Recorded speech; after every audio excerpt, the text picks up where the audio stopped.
राजस्थान के 3 बार मुख्यमंत्री, राजस्थान के 4 बार नेता प्रतिपक्ष और देश के उपराष्ट्रपति और देश के राष्ट्रपति का चुनाव लड़ा।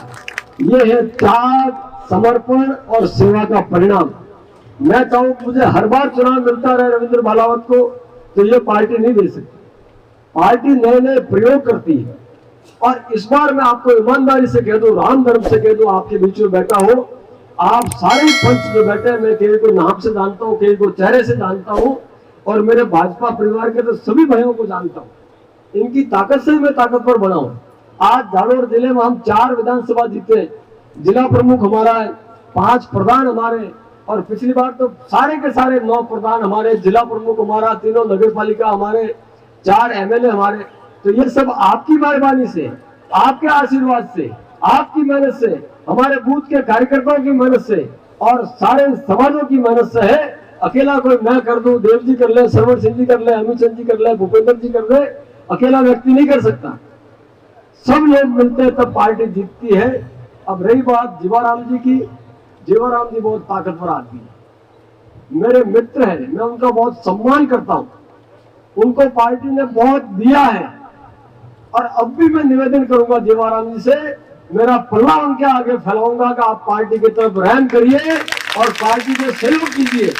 आपका आगे भविष्य बहुत अच्छा है और टिकट मिले नहीं मिले, जीवाराम जी अगर हमारे साथ रह भारतीय जनता पार्टी को जिताएंगे तो जीवाराम जी का नाम भी भारतीय जनता पार्टी में अच्छे शब्दों में, अच्छे इतिहास में लिया जाएगा। पार्टी ने उनको 4 बार टिकट दिए, 1993 में, 98 में टिकट दे दी। फिर रही बात भाई दानाराम जी की, बड़े अच्छे व्यक्ति है, सरल है, सज्जन है ना आदमी, मारवाड़ी को। उनको चुनाव लड़वा लिया, सभी कार्यकर्ताओं ने मेहनत करके लड़वा लिया। देव जी भाई ने एड़ी चोटी का जोर लगा लिया। उस समय भी लग गया था कि टिकट अचानक आ गया, पार्टी देने वाली। हम सब लोग लगे और मैं 10 बार साचोर आया हूं, मेरे पूरा जिला घूमना था और सब आप लोगों की मेहनत से 60,000 वोट दानाराम जी को दिए और 50,000 जीवाराम जी को दिए। अगर दोनों मिला लो तो 1,10,000। हम तो पिछली बार ही अजय जी साहब जीत जाते साचोर, हमारी 5 सीटें हो जाती। और आज जो बात कही है, कुछ लोगों ने अच्छी बात कही है कि भाई आपकी समाज स्तर पे आप समझाइश करो, उनसे हाथाजोड़ी करो। वो समाज के नेता है जीवाराम जी, समाज के लाडले आदमी है, उनको समझाना है, उनकी ताकत को भाजपा के साथ में लगा करके भाजपा को मजबूत बनाना है। आज भारतीय जनता पार्टी की सामान्य ताकत नहीं है, हम कमजोर नहीं मान सकते। आज देश में नरेंद्र मोदी जी का जो नेतृत्व मिल रहा है, ये टेम्पलेट तो केवल देव जी ने मोटे मोटे आइटम का लिया है। मैं अगर जालोर से सरकारी आंकड़ा निकाल दूं, सिरभी से सरकारी आंकड़ा निकाल दूं, गांव और गरीब के सारे आंकड़े आपके सामने पेश कर लूं, तो आप 1 घंटे तक और सुनेंगे, 4 वक्ता और बोलने और इंतजार भी है। जीवाराम जी के वहां भी जाना है, मैं ज्यादा नहीं बोलूंगा, लेकिन जो नरेंद्र मोदी जी ने गांव गरीब को गणेश मान करके सेवा शुरू की है, कोरोना काल हो, चाहे रूस यूक्रेन का युद्ध हो, चाहे अभी का हमास और इजराइल का युद्ध हो, आज नरेंद्र मोदी जी की तरफ दुनिया देखती है और नरेंद्र मोदी जी को अमेरिका पूछता है, रूस पूछता है, चीन डरता है। उस पार्टी के हम सिपाही हैं और हम छोटी छोटी बात पर नाराज हो जाए। एक तरफ तो वो नरेंद्र मोदी जी राष्ट्र को परम वैभव तक ले जाना चाह रहे हैं, दुनिया में हमारा नाम कैसे बढ़े शीला जी, इसलिए हम सब लोग पार्टी के लिए काम कर रहे हैं और छोटी छोटी नाराजगी करके हम भाजपा को भाजपा वाले मिलकर हराने पे उतर जाए तो ये न्याय नहीं है। देवताओं, आप देवता समान दिल वाले लोग बैठे हो, आप भी अपनी आत्मा पे हाथ रखिए। टिकट एक व्यक्ति को मिलता है। और दूसरी बात और मैं आज ईमानदारी से आपके सामने कर रहा हूं, मैं पाली के कार्यक्रम छोड़ के यहाँ आया हूँ, बगैर बुलाया यहाँ आया हूँ, मेरे विवेक से यहाँ आया हूँ कि मेरी बात करने से, मेरे हाथाजोड़ी से अगर जीवाराम जी दानाराम जी राजी होकर आ जाए तो ये भाजपा में 7 सीट जीतेंगे। ये भाजपा के लिए बड़ा काम होगा और मेरी भी आत्मा को संतुष्टि मिलेगी कि मेरा कुछ इसमें योगदान रहा। जब राम जी लंका पर चढ़ाई के लिए गए थे, पुल बनाना था, सारी सेना लगी, तो एक गिलेरी थी, गिलेरी मतलब टीली, बड़े क्यों मारो को योगदान गए तो वह बार बार पानी मिलती आवे, रेत में लोटे पासी पानी मत जाए कि थोड़ी थोड़ी रेत समुद्र में गिरेगी और ऊपर आके पुल बढ़ जाएगा। तो मैं गिलहरी जैसा योगदान देने के लिए सासुर में आया हूँ। और देवाराम जी से, दानाराम जी से मैं निवेदन करूंगा, बड़ा दिल रखे भाजपा के साथ आए। और आप सब लोग पंच प्रधान यहाँ बैठे हैं, सभी समाजों के लोग बैठे हैं, सबसे मेरा निवेदन है कि खुली बात करें। आपको मान सम्मान पार्टी का है, आपको मान सम्मान समाज का है।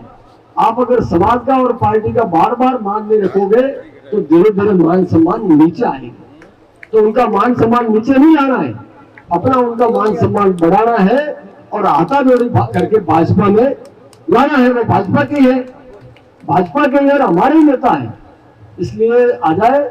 और देवजी पटेल ने इस बार का 2023 का किसी प्रकार का कोई टिकट नहीं मांगा। मैं इसका साक्षी हूं, गवाही हूं। 5 तारीख को माननीय प्रधानमंत्री जी, अजय जी साहब जोधपुर आए थे।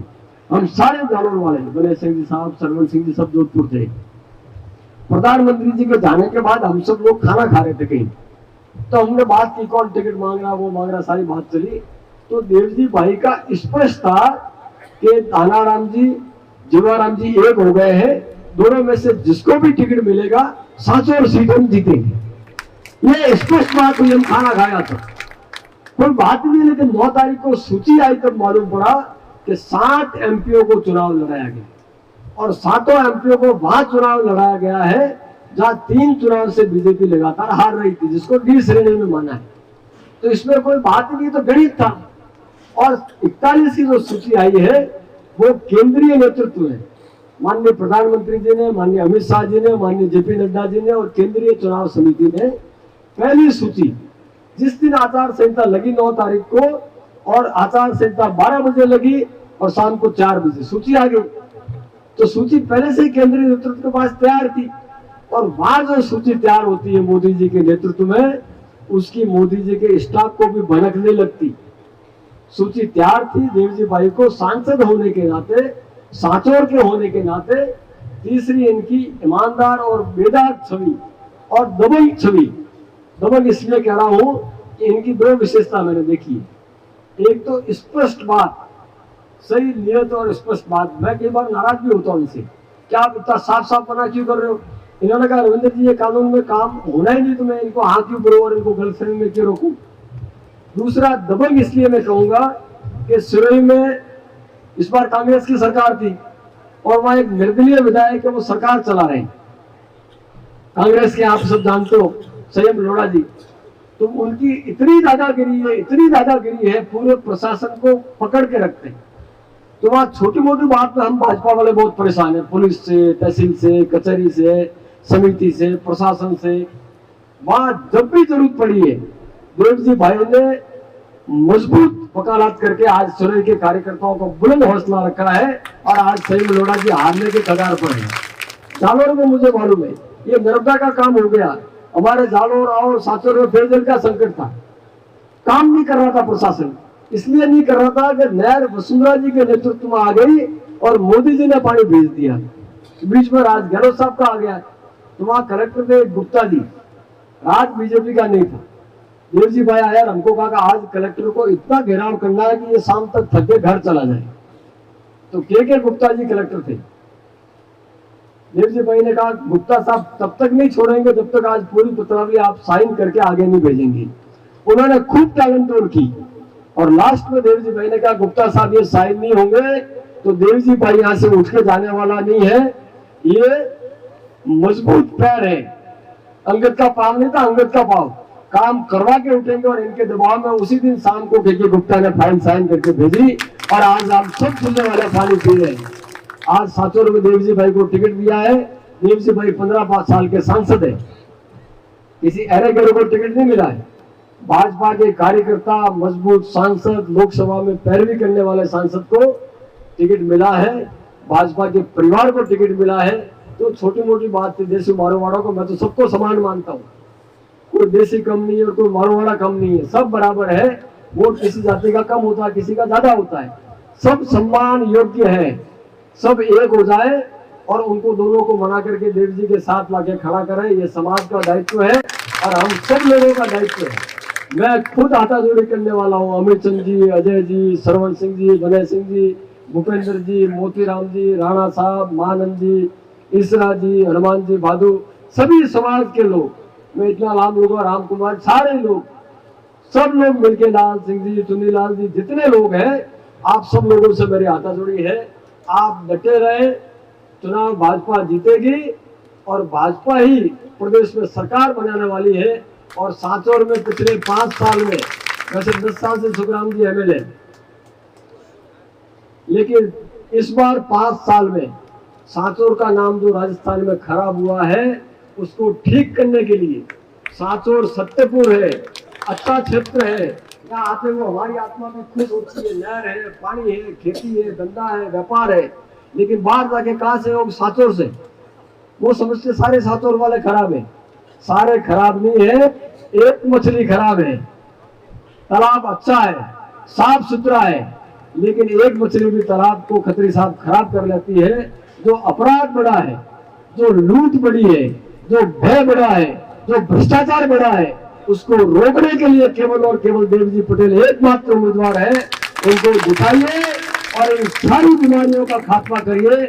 मैं मेरी अंतरात्मा से कह रहा हूं, भाजपा एक होगी। जीवाराम जी, दानाराम जी, मोतीराम जी, जितने हमारे नेता हैं, सब मिलकर के चुनाव लड़ेंगे और भाजपा को जिताएंगे। भाजपा जीतेगी, राजस्थान में खुशहाली आएगी। आज कितने माफिया राज कर रहे हैं। अशोक गहलोत जी ने मुंह पर पट्टी लगा रखी है, कोरोना में 1.5 साल घर से बाहर नहीं आए। आज राजस्थान में माफिया ही माफिया पनप गया। सारे माफिया थाने चला रहे हैं, सारे माफिया सरकार चला रहे हैं, कलेक्टर एसपी बोलते तक नहीं है। पत्थर माफिया, बजरी माफिया, खान माफिया, शराब माफिया, ड्रग्स माफिया और अब तो नकल माफिया, जो लाखों लोग परीक्षा करके पास होना चाहते हैं, वो भी बेचारे रुक जाते हैं। सारे माफियों को रोकना है तो राजस्थान में भाजपा की सरकार लानी है। मैं आज आपके बीच में आया, आप सबके दर्शन करने का अवसर मिला। सारे पंचों से मेरा निवेदन है, सभी पदाधिकारियों से मेरा निवेदन है, हम सब मिलकर